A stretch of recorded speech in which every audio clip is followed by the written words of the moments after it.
அல்லேலூயா. உன்னுடைய உத்தமத்தை பார்த்து ஆண்டவர் உனக்கு உதவி செய்வதில், கர்த்தர் நமக்கு உதவி செய்வதே எதனால தெரியுங்களா? அவர் நம்ம மேல வைத்திருக்கிற கிருபை, இரக்கம்.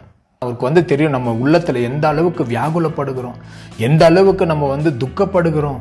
இப்ப அப்படிப்பட்டதான நேரத்துல நீ இப்படி செய்யல, நீ அப்படி செய்யல, என்னுடைய பார்வைக்கு நலமானதை நீ செய்யல, நீ என்னுடைய பார்வைக்கு நீ உத்தமமா நடந்துக்கல, அதனால நான் உனக்கு உதவி செய்ய மாட்டேன், நான் உனக்கு எதுவுமே செய்ய மாட்டேன், நான் உனக்கு பதில் கொடுக்க மாட்டேன். அவர் அப்படி சொல்ல மாட்டார்.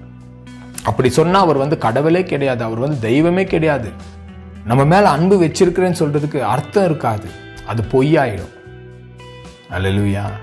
நீ அழுது விண்ணப்பித்து நீ ஆண்டவரிடத்துல கண்ணீர் விட்டு நீ கேட்டா அவர் உடனே மனம் இறங்கி உனக்கு பதில் கொடுப்பார். நம்புங்க, விசுவாசிங்க. நம்ம ஜெபிக்கலாம். கர்த்தர் உங்களுடைய